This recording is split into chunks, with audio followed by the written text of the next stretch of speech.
Now, plenty more lefties content with my next guest. And yes, we've already seen Joe Biden lounging at the beach as states are devastated in the aftermath of Hurricane Helene, which has caused widespread destruction in Florida, Georgia, North and South Carolina, as well as Tennessee and Alabama. Over 100 dead, many more still missing.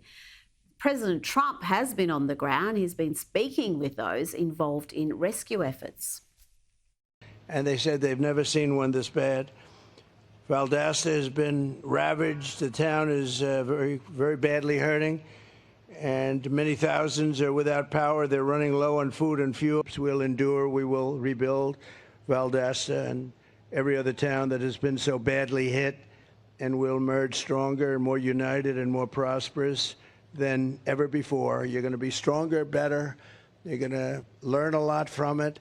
And again, we pray to God for those that have been so badly injured and for, in particular, for the people that are no longer with us. Joining me now is Senior Editor-at-Large at Newsweek, Josh Hammer. Josh, the response of the President and the Vice President, it must be said, has been substandard. Yeah, I mean, that might qualify as the understatement of the century, substandard. I mean, Kamala Harris, I suppose, was bothered on social media to stage this photo op where she was trying to bamboozle the masses here into thinking that she was actually doing something. But in this photo, as some very astute people on X pointed out, she has those iPhone earbuds that plug into your phone, but her phone is on the desk and she's pretending to be on a phone call. It's not even plugged in. It's not even plugged in. And there's a piece of paper in front of her as if she's taking notes from the FEMA director. It's a blank piece of paper.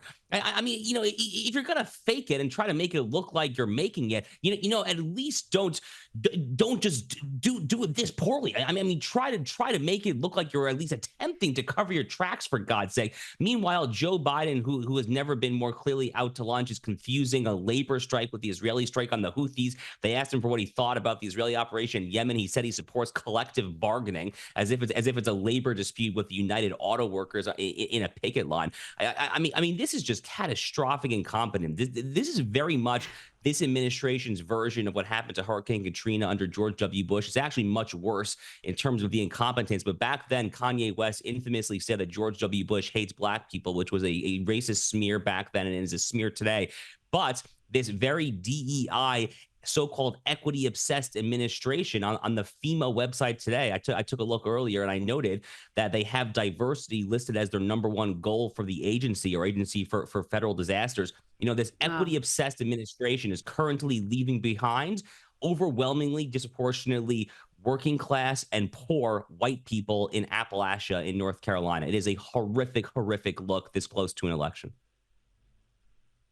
And I've seen just some absolutely appalling commentary online on social media from people who are almost celebrating this because it's hitting Republican heavy areas. I mean, that sort of ugliness, callousness is just so depressing to see in America, but it certainly does exist.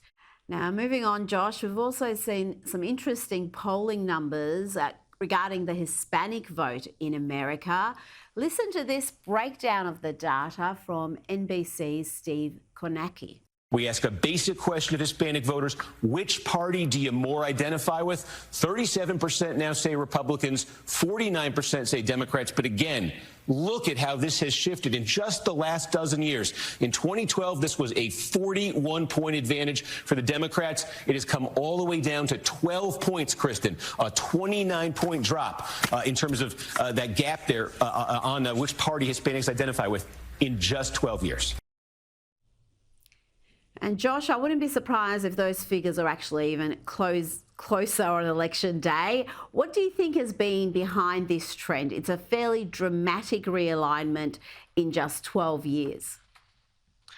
Yeah, you know, it's interesting. It's actually not just Hispanic voters. It very much does include Hispanic voters, but young black men in particular are breaking for Republicans this cycle like never before. Donald Trump could probably get up to 25% of the young black male vote. You know, even just younger Americans, the 18 to 35 demographic, you include millennials and Gen Z in there. It's looking clearly to be a single-digit margin. A few months ago, it was actually well within the margin of error. I wouldn't surprise me if it ended up there.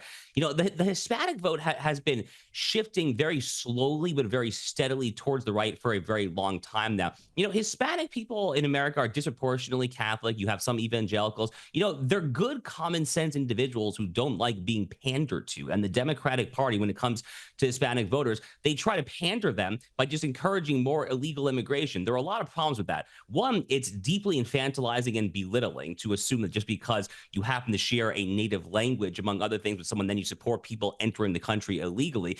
Second, and probably even more to the point, a lot of the communities where Hispanic Americans hit are the hardest hit by the illegal alien invasion and all the crime and the drugs and and the human trafficking, the sex trafficking.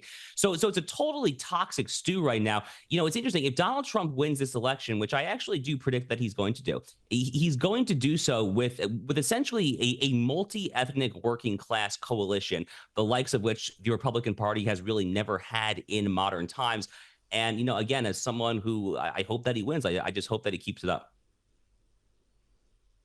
Yes, it'll be interesting. You mentioned the black vote fracturing, particularly amongst young black men. That's going to be fascinating to see because the black demographic has voted 90% plus for Democrats for so many years. So to fracture that is quite an achievement.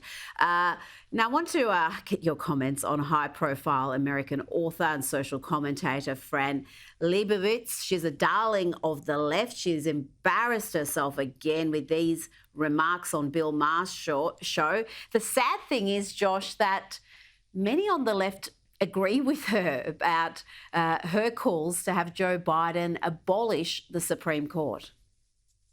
What Biden should do, not that you asked, but when they passed that law, the Supreme Court passed that ruling, where they said, you're not the president, you're the king, which is what that ruling is. You can do whatever you want. You can never be, held responsible. Biden should dissolve the Supreme Court. Dissolve the Supreme Court? It's incredible, Josh, that they say Donald Trump is the threat to democracy, threat to norms, threats to the republic, and the left have mainstream this sort of nutty rhetoric. Yeah, I'm running out of how many norms or so-called norms to count that people on the left these days just continue to tear down. Out of one end of the mouth, they are clamoring that Donald Trump is a world historical threat to American democracy. On the other end, they are openly calling for the abolition of one of our three branches of government established in Article 3 of the Constitution, the judicial branch. Otherwise, they had been trying to literally take Donald Trump off of the ballot. That was a case out of Colorado. It was the Trump versus Anderson case at the U.S. Supreme Court. I can personally probably think of no more quintessentially undemocratic acts. If the word democracy means anything, it means the ability of the demos, the people, to actually vote for office. It doesn't get much more undemocratic than denying your opponent's actual ballot access. How about the fact that the Biden-Harris Merrick Garland administration is literally trying to bankrupt and incarcerate, yes, actually incarcerate the opposition. So-called special counsel Jack Smith, who is a Democrat lawfare complex hitman, Jack Smith just filed a 180-page brief in their delusional January 6th case in Washington, D.C. That was this past Thursday. A day later on Friday, he filed a motion to actually make public most of that brief. Rita, there is one reason and one reason only why Jack Smith wants to make public in October, just before an election, all of the various details about January 6th. That is election interference if I have ever seen it. It, by the way, goes right against the Department of Justice's own internal manual, which explicitly says you can't do that, but they're doing it anyway, and God willing, the voters of America will make them pay a price for it.